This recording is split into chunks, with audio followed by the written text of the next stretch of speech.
Please welcome Austin. Hello, Will! Yun, binabati ko lahat ng mga taga-Tondo, Maynila. Guwapo. Ha? Gwapo niya. Guwapo. Hindi ko ang hanap niya. Ikaw? Kami. Austin, ilan taon ka na? 23, Will. Ano ginagawa mo? Currently na trainer ako sa BPO. So, Austin, ano ka? Bisexual. Ano ibig sabihin ng bisexual? Kasi transgender. Opo. Akala ko dati, badik talaga ako kasi nagkaroon po ako ng ex na lalaki, 6 years. Kakabreak lang po namin. Yun. Akala ko siya na eh. Pero ngayon, Kuya Will, hindi ko alam kung bakit siguro pain changes people at na-inlove ako sa babae. At may plot twist. Bisexual din siya. Now, hindi ka nagkakagusto sa lalaki? Siguro na-attract, na-appreciate ko, may itsura, ganito. Pero yung focus ko talaga ngayon nasa kanya. Sige, sino kasama mo? Pinapakilala ko ang aking napaka-sexing mommy, Mommy Grace! Hi, Will. Hi, Mami Grace. Welcome po dito sa Wawawin. Kamusta Maraming kayo? salamat po.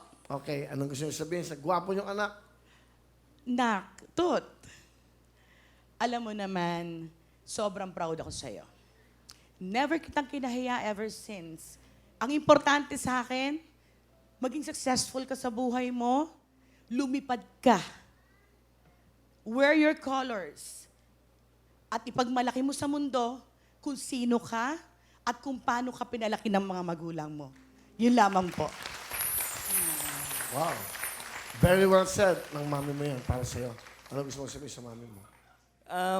Sana isipin mo na kahit bata ako, kahit nag-working student ako hanggang ngayon, hindi ako magsasawang tutulong sa inyo ni Daddy. Alam niyo yan, para sa mga kapatid ko, alam ko bata pa sila, ngayon pa lang sinasabi ko, ready na ako sa pagka-college sila, ready na ako hanggang makatapos sila. Hindi ako bibitaw sa inyo.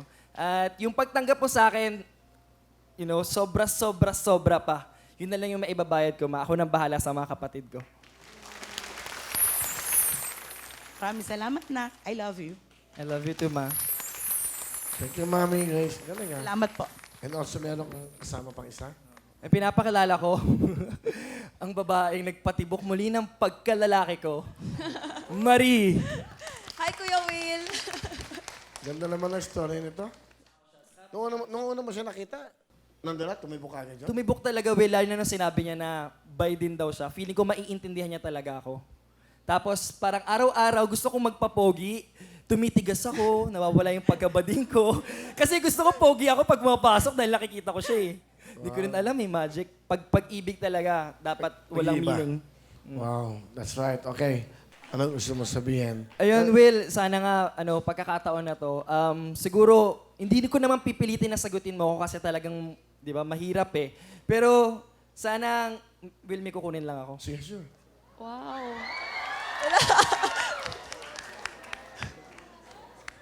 Ala. Bigyan mo Mike. So, yun, Marie.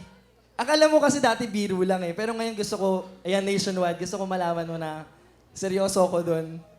At saka sana hayaan mo kung yung maging lalaki ng buhay mo. Ano ba naman yan, host?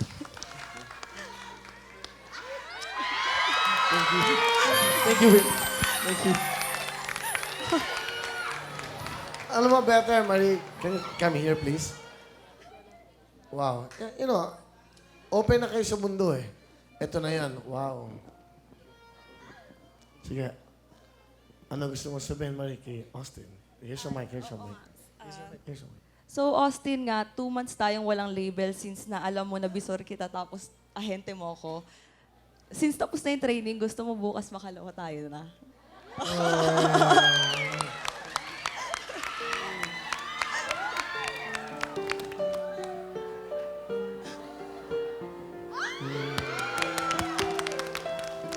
Meant to be.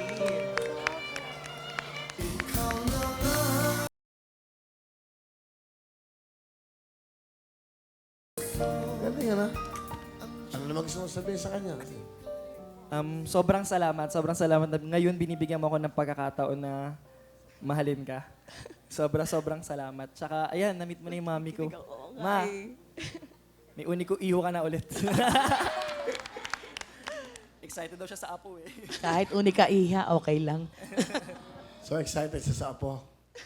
Pero now, it's possible na mangyari yan. Very possible. Very possible. Ay, joke lang pala.